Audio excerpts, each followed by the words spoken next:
what helps us see clearly? Well, so an outside perspective from someone we trust and maybe even love, in the case with my wife anyway.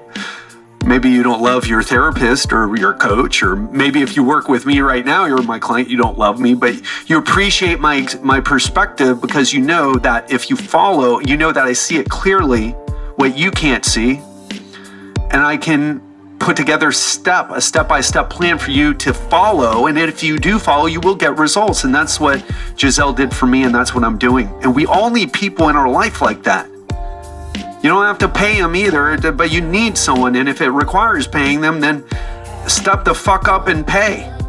Or eat that hot shit sandwich you call life and keep eating it and don't complain about it. But we need to surround ourselves with people like that. And if we don't, it's on us. What's up, my friend? I'm health expert Ted Rice, and today I'm coming to you from Vero Beach, Florida. That's right, I'm finally out of Asia, out of Thailand, and back home. And I'm super excited to share this episode with you today because it's going to be more real than the usual Real Talk Friday. So if this is your first time listening to Legendary Life, what I say this podcast is about it's all about clearing up health and fitness confusion by breaking down science-based information on how to lose fat, prevent disease, and live a longer, healthier life. And part of becoming healthier that we don't talk about enough is emotional health. We love to talk about grams of protein or fasting or what supplements to take, the nicotinamide diribonucleotide and all those other things, the resveratrol. But what we avoid is talking about emotional health. And that's what today is going to be about. I'm going to share something personal with you. So if this is your first time listening to the show, what Real Talk Friday is about is me sharing a bit more about the mindset, more about the emotional health, stories from my life, or topics that I think are important. And of course, this isn't just me, vomiting my experiences onto you. This is so that we can gain perspective, and hopefully you can take away some lessons that will help you take action in your life to get a better result, to level up your life. So I want to just dive right in. So I want to tell you, first of all, my journey to Vero Beach from Thailand, flew out of Bangkok, Thailand, was not without obstacles. I had trouble leaving. Immigration really made me sweat. Won't talk too much about that. And then when I took Philippines Airlines from Bangkok to JFK Airport in New York. And we had to stop in Manila, the city in the Philippines, and all of us had to take our luggage out. I mean, our checked luggage off the plane, one by one, open it up, check for explosive residue inside our luggage, which I paid to have my luggage wrapped up, and then put back on the plane. By the way, I'm not just telling you that to share that with you, to share the experience with you, but I'm also telling you never take the Philippines Airlines and stop in Manila, okay? If you find yourself in that part of the world, you will be adding hours to your, it was just really inconvenient. So don't stop there because apparently the United States enforces that rule upon them. Not sure exactly why, something may have happened. And what I'm getting at is then I went to New York and then I had to take a flight to Fort Lauderdale. It was all these obstacles that came up along the way. I lost my debit card, so I couldn't rent a car right away. And all these things happened. And through it all, I kept a cool head. In fact, I was not happy all of it was happening. I'm like, wow, all these tests are happening. And I'm just passing them with flying colors. Like, how awesome am I? Right? Type of thing. And if you're thinking that this is going to be an episode talking about how great I am, just give me a minute. Because what happened is I arrived in Vero Beach, Florida yesterday. And on Sunday, the 26th, of January. And I went to go see my dad right away. I got here in the morning, drove up from Fort Lauderdale, if you're familiar with South Florida, and I spent yesterday with him. And my idea or expectation rather It's like, I'm going to show up to my dad. I bought him all these presents from all the places I've been, from Cambodia, from Siem Reap, Cambodia, from Phnom Penh, Cambodia, from Bali, Indonesia, and I brought more things from Thailand. I've got all these gifts to give him. From Little India in Penang, Malaysia. I've got all these gifts to give him. So many cool things. And I'm going to be there. And as soon as I get there, I see the reality of his situation. During the past few months, he's fallen and hurt himself. Now, why do old people fall? Because they lose function. They sit on their ass and the muscles start to atrophy, the joints start to stiffen up, and then when they try to walk around, they stub their toe because their toes aren't working and they fall. Some people break their hips and kill them and end up dying as a result of it. My dad happens to be a tough son of a bitch. So instead of breaking his hip, he's never broken a bone, although he's fallen a couple times.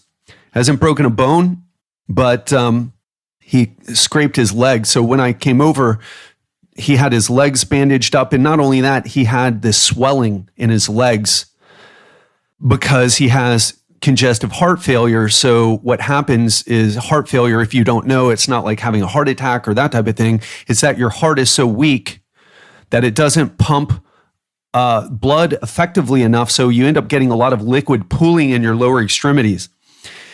And he was just a mess. And I was okay with that. I'm like, all right, I'm going to help him get back, right? He's had a bad couple months, but I'm going to help him get back. Then, to add insult to injury, he has been taking Tramadol, which is, I'm not really sure. I looked it up. Some people say it's an opiate. Some people say it isn't, but it's a painkiller. In fact, you've probably taken it before. I know I have. On occasion, when I hurt my back really badly, they gave me Tramadol. I'm pretty sure that was what they gave me. So anyway, I was just going to say I don't like that stuff. In fact, I wouldn't take it. I ended up taking something different. I was like, I don't like this. This is weird. It's a weird feeling, that Tramadol. Anyway, my dad's been taking it, and he's been taking it almost every day for several months. And so when I'm talking to him, he was like drifting in and out. And on top of that, this fucking guy, he's been drinking beer. And if you can't hear that, I'm a little triggered. And if you're like, man, you sound a little triggered, Ted. Oh, fuck yeah. I know I've been living in Asia for 2 years and living in a Buddhist culture, mostly Buddhist cultures. I meditate every day. Haven't done that yet, though. And man, I was triggered. And I'm seeing him. And I want to also talk to you about this. I'm telling this story just to provide some context, and then we're going to dive into some lessons about this and some things that I'm struggling with and how I'm going to approach it in the hopes that it helps you look at your own life differently, look at your own situation differently, because man, when you're stuck with family members who are basically sinking ships, like how do you deal with that? So back to his story. So he's drifting in and out of consciousness, and to the point where, get this, I don't know if you are a Star Wars fan like I'm a Star Wars fan. I shouldn't say that too much. I'm a fan of the original Star Wars. Been very disappointed with the more recent ones. But The Mandalorian on Disney Plus, which is Disney's streaming service, just like Netflix, man, that was a great show. And I'm so excited to watch it with my dad.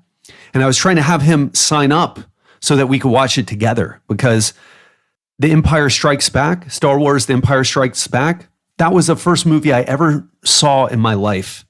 And it was my dad and I who saw it together. And I was on his shoulders waiting at the Dadeland movie theater, waiting in line, so many people in line to see that movie. And that movie changed my life. My little young, I don't know how old I was, 4 years old, 3 years old, 2 years old maybe, but I remember it.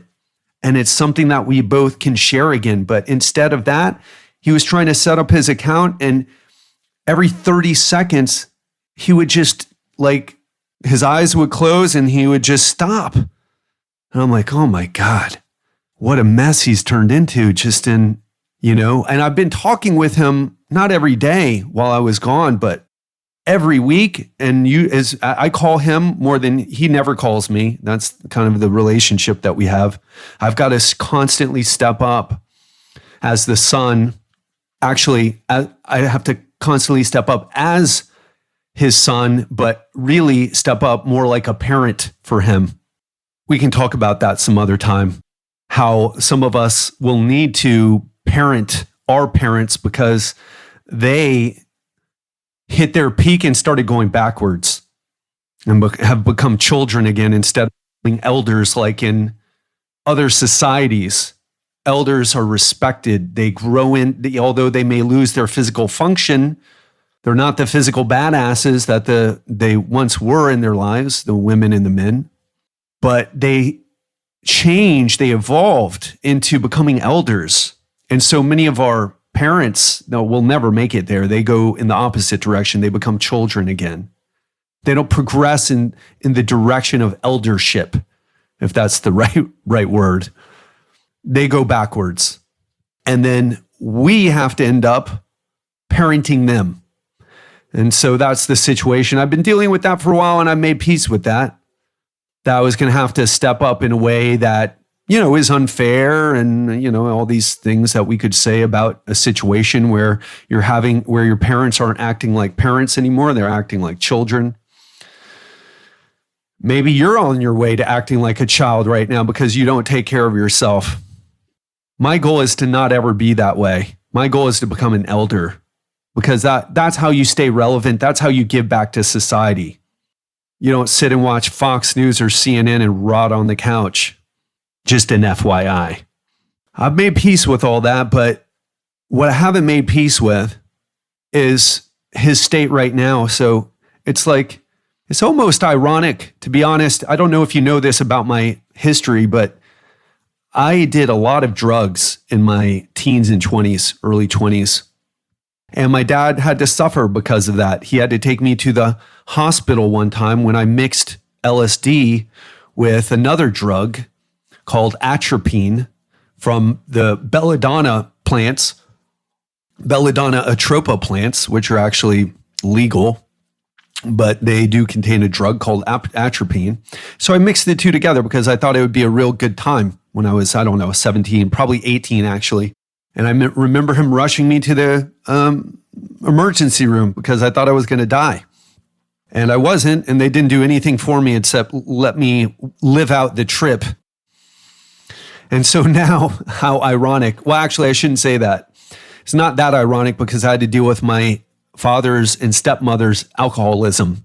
So it's not entirely ironic because that's who I learned how to take drugs from in the first place. I just happened to not like alcohol that much. I transitioned to the drugs that really made my physiology feel better, which was marijuana, psychedelics. And so anyway, here I am. I've gotten my act together, and here he is just in a bad situation. And to be honest, he didn't buy this stuff off the street like I did when I was growing up. He got it from his doctor.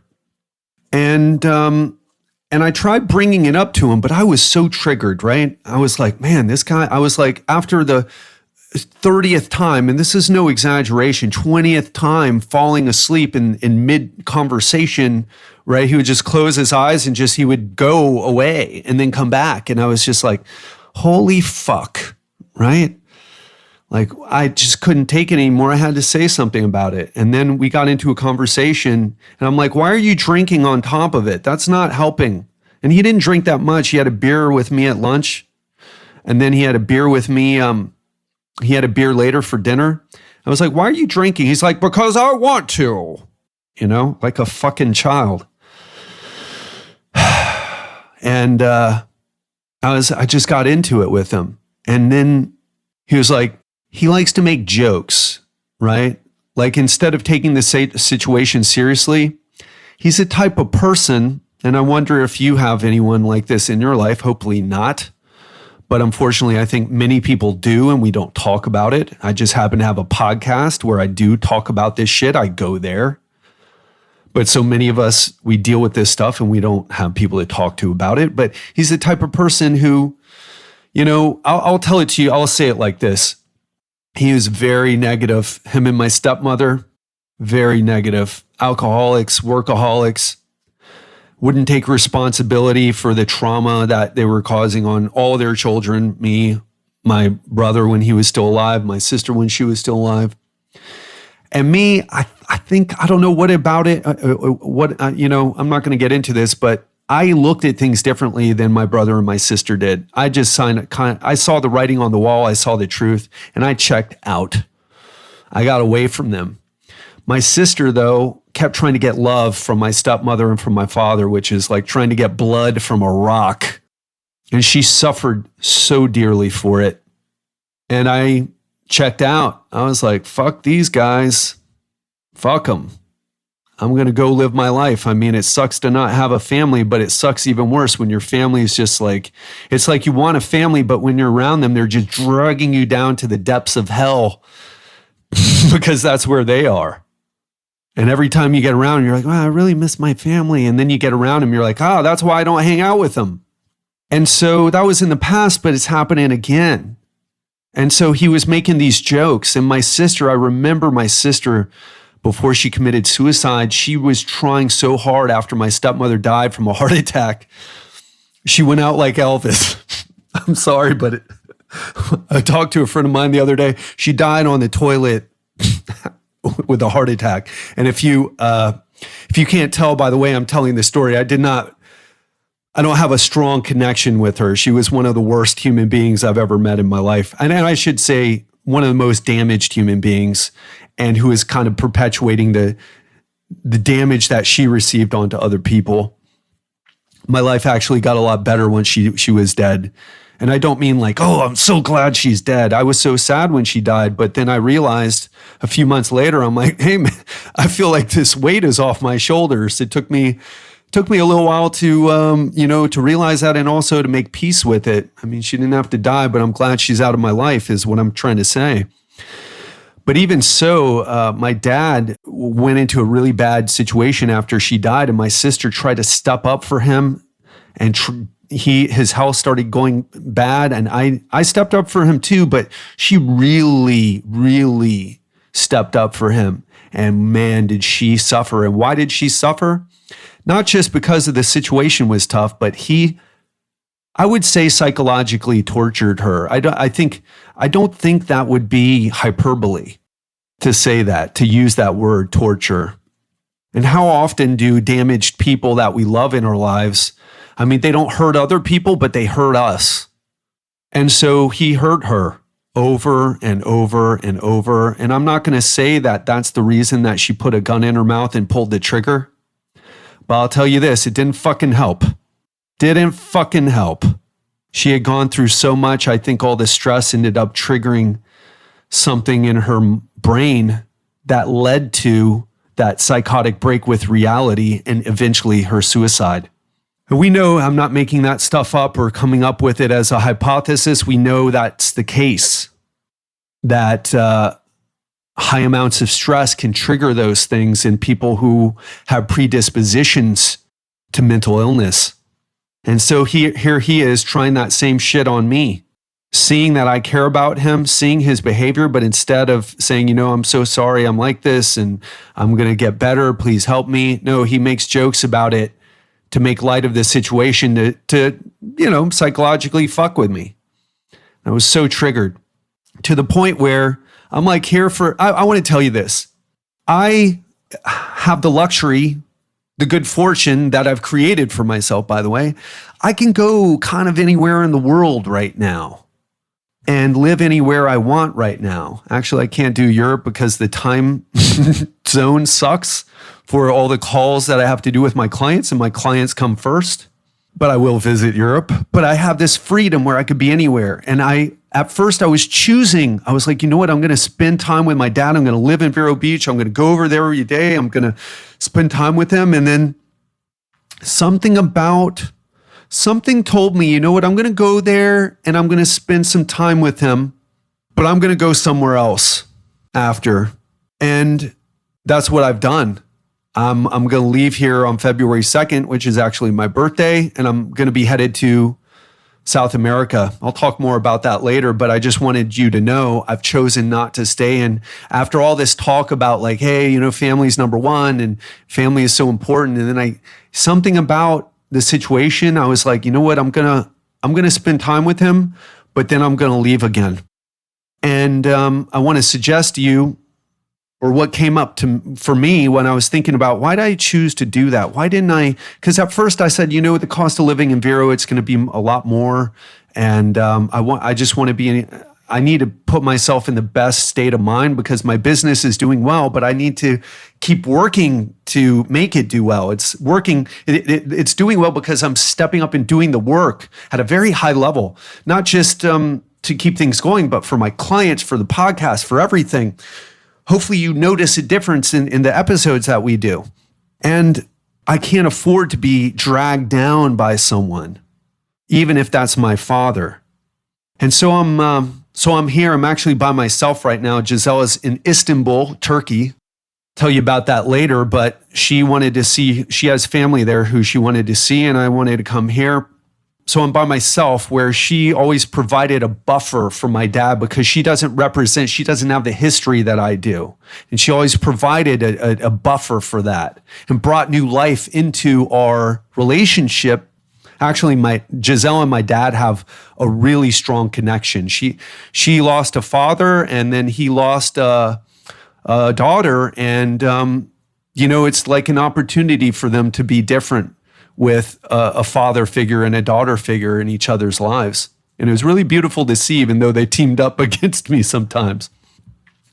But I got here alone, dealt with it for just one day, and I'm triggered as fuck. And I called Giselle. I just talked to her before I hopped on here and started talking with you. And I told her what was going on. I'm like, I'm having a hard time with this. I had this whole thing planned, and he's a mess physically, and even worse, he's a mess psychologically. He's drugged out, falling asleep in mid-sentence multiple times, drifting in and out of consciousness. And she told me, she's like, and this is the lesson. This is one of the big lessons here. She's like, Ted, your dad's hurting. He's been hurting for a long time. He needs love. He needs you to step up. That's the power of coaching, even if my wife isn't my coach. But she knows the situation and she knows what needs to happen. And so here's what she told me. She's like, listen, what you need to do is you need to step up. He needs love. He needs an experience in his life because his experience of life sucks on the daily. I mean, she didn't say it that way. She's a little bit smoother. And she said, listen, here's what you need to do. You need to plan activities. You need to show him, not show him, but have him experience something that makes him realize that life is worth living, that he can still have these experiences in his life that bring happiness, joy, connection, all those things that he's been missing. And I knew that, but I just couldn't see it. I was too deep into the emotions, the triggeredness, just triggering, however you want to say it. And so now I put together a plan, but if I were just trying to figure this out on my own, I would have stayed the next 5 days, hung out with them, watched some TV at home, cooked them some food, ate dinner a couple times out somewhere, and just left because I didn't know what to do. But because I have Giselle in my life and she understands the situation and she's like me, right? We help people. We know how to help people. And if they act on it, they will get results. We need that in our life. And I want to ask you, who does that for you? Because not only do I work with coaches, but I'm married to a person who does that for me. We need those people in our life because when the limbic hijack happens, which is when your amygdala, the threat detection system in your brain, gets taken over by the emotional intensity of the experience you're going through, you can't fucking think straight. That's how our brains work. So what brings us back down? What helps us see clearly? Well, an outside perspective from someone we trust and maybe even love, in the case with my wife anyway. Maybe you don't love your therapist or your coach, or maybe if you work with me right now, you're my client, you don't love me, but you appreciate my perspective because you know that if you follow, you know that I see it clearly, what you can't see, and I can put together a step-by-step plan for you to follow. And if you do follow, you will get results. And that's what Giselle did for me, and that's what I'm doing. And we all need people in our life like that. You don't have to pay them either, but you need someone. And if it requires paying them, then step the fuck up and pay. Or eat that hot shit sandwich you call life and keep eating it and don't complain about it. But we need to surround ourselves with people like that. And if we don't, it's on us. And the second thing I want to share with you is, can you tell I'm triggered a little bit? The second thing is we need to do things that put us in a positive emotional state. So I decided to do this episode in the raw because I haven't done my meditation yet. And I'm going to go down first and do about 40 to 60 minutes of cardio, depending on how I feel. And I'm going to set myself up for success. And I want to tell you, when we have obstacles in our life, we've got to prepare for battle. And when I mean prepare for battle, that's just the analogy I like to use, but I don't look at it so much as a fight. So it's not even, it's just a cool way to say it. I don't even look at it so much as a fight. It's to be calm during the storm that surrounds us. I need to put myself in a state where I can be calm, even though the hurricane is blowing around me. How do we do that? Well, I'll tell you, exercise, which you're probably already doing if you listen to this podcast, lifting weights, cardio in particular helps your brain more than lifting weights does, although weights are better for transforming your body. And if you can add something like what I do to cardio is I do martial arts. I haven't been able to do that though. In fact, I called the place to go train martial arts here in Vero Beach. There's a really good Brazilian jiu-jitsu place. And the guy hasn't even gotten back to me, so it's not an option. And you know what? I'm jet lagged. Not really that bad. It's one of the good things that have come out of this. So I'm actually, this is the least jet lagged I've ever been in my life, traveling 12-hour through a 12-hour time difference. But I don't have those things. So what am I turning to? Well, what I can do with exercise, which is I'm going to go down in the treadmill and walk on the treadmill for 40 to 60 minutes. Then I'm going to take time to do meditation. And I'll tell you something. If I'm doing the cardio more, not for my emotional state, but to keep my level of fitness up. But if I had a choice, like what was the best thing for me, the number one thing for me for emotional health, it would be meditation. Specifically, a type of meditation I do called somatic meditation. This is what I get my clients to do. And I want to tell you, if you are struggling right now, maintaining your composure, being that rock, that emotional rock that weathers the hurricane and tornadoes around you, meditation is what you're seeking. Exercise won't do it. Believe me, I've tried and I see other people try. But when you're going through that storm, you need something stronger, something specifically that trains your mind. And I'm going to give you a resource here. No, I'm not selling a meditation course. And actually, the resource I'm going to give you, it's free because and I'm not giving it to you because it's free. I'm giving it to you because it's the best resource that I've found. It is a type of meditation that has changed my life. No hyperbole, no exaggeration. It has literally changed my life. And so I want to leave you with that as a resource. I want you to go to dharmaocean.org, DHARMAOCEAN.org, dharmaocean.org. And this is Tibetan or Vajrayana style meditation, or at least has its roots in that. But it's very somatic. It's not about counting breaths in and out through your nose, about emptying your mind of thoughts or any type of what I would call silliness. Because a lot of the meditation that's promoted today is silly to me. After spending 2 years in Asia, doing many different meditation styles, living in a Buddhist culture, being immersed in a Buddhist culture, this is what I found to be the most powerful form of meditation. So go to that website and go to Learn to Meditate the Foundational Practices and do the first one called the 10 Points Practice, which is done lying down. On another episode, I'll take you through that meditation. I actually take my clients through meditations sometimes now because they won't do it unless I do that. So I've had to step up and do that.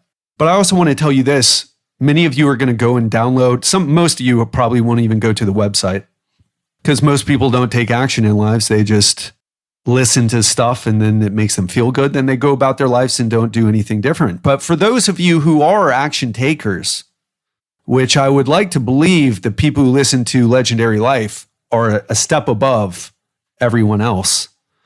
And I don't mean better than other people, but have realized that action is the way to the life that we want to experience, to create a legendary life for ourselves, to create a legacy for ourselves is through action. And even actively listening isn't really action, is it? You can argue there, but at the end of the day, you must do something in your life. So what I would say is, if you don't connect with the meditation that I give you, consider finding a meditation coach. And I don't mean that literally. What I do mean is, I'm just kind of riffing on that idea of coach. Go to a place in your neighborhood, in your city, and do a meditation class. Just do it once. Have some guidance. And again, this comes back to action. And the action that I want you to do is through experience. You need to create an experience with yourself. And if going to a free website and downloading the free meditations and going through it, and then 5 minutes later, you're like, oh, I'm not doing this right. Oh, I can't control my thoughts. Oh, I can't do this. Oh, this isn't for me. Oh, meditation's for everyone. If you have a brain, a body, if you have thoughts, then meditation is something you should give a try because it'll change your life. A meditation practice, not meditating once or twice or for 1 week, but if you make it into a practice, it'll change your life. But so many of us, we don't have what it takes to do it on our own. And that's not a negative about you. It's just, I don't have what it takes to do so many things on my own. I didn't develop this business on my own. I didn't even get ripped on my own. And I know all about nutrition and what to do, but I needed some help, some accountability more specifically. We need guidance. It is the fastest way to get to the next level in life. So if this meditation doesn't work for you and you find yourself saying the same bullshit, because it is just bullshit. Oh, meditation isn't for me. I'm not doing this right. I can't do this right. I must not be for meditation. I don't see what people say about meditation. Then you need guidance to get you there. We all need guidance to get us to the next level. It's the shortcut we're all searching for. And so I want you to just take that away from today's episode. I want you to go check out that free meditation. And if it works for you, give me a shout out on social media. Let me know, or write me an email. Let me know that it worked for you, or let me know that it didn't work for you. But whatever you do, take more action. It's the key. Create an experience for yourself. We learn through experience. That's what I do with my coaching group, with my coaching clients. We learn through experience. It's the most powerful teacher. Passive listening or even active listening will only get you so far. So that's what I want to leave you with. I hope you appreciated today. I did it in a raw state before I did my exercise and my meditation because I wanted you to experience me like that. I wanted to share this with you because this is how I'm feeling. And sometimes I feel I create a false idea of how I am, like I'm handling everything like a boss, which, actually I do handle most things quite well. But I get triggered, I get thrown off, I get to places where I don't know what to do here, just like everybody else. And by the way, every single person, I don't care how much money they have, how much financial success, how spiritual they seem to be, or what their life looks like on social media, everyone's struggling with the same thing. So don't you ever put anybody into that guru status, because there are no gurus. They're just people who are further along certain paths than you, and you're further along on certain paths than other people. And if you're young, maybe you're not that far. Maybe you've got quite a ways to go. But the whole point is, is we're all human beings. We're all trying to figure it out. And we're all trying to do our best. And keep on the path. I hope you enjoyed this today. I hope you enjoyed me sharing from my heart and sharing from an emotional place right now. And I wanted to share that rawness with you. I didn't want to diffuse the emotions with meditation and exercise and then come and act all zen. I wanted to share it raw with you. So I hope you appreciated it, because it was on purpose to do that, to show you I get flustered and triggered and don't know what to do, just like everyone else. But remember also, there's always a way through. There's always something that you can do, and you have more power than what you may give yourself credit for. Even when it feels hopeless, and even when you look at what you want to accomplish and you look at where you are now and you try to see the steps and they're just invisible to you. You have no idea how to get from where you are to where you want to be. But there's someone who can always help you get there. Have an amazing weekend. Love you, and talk to you soon.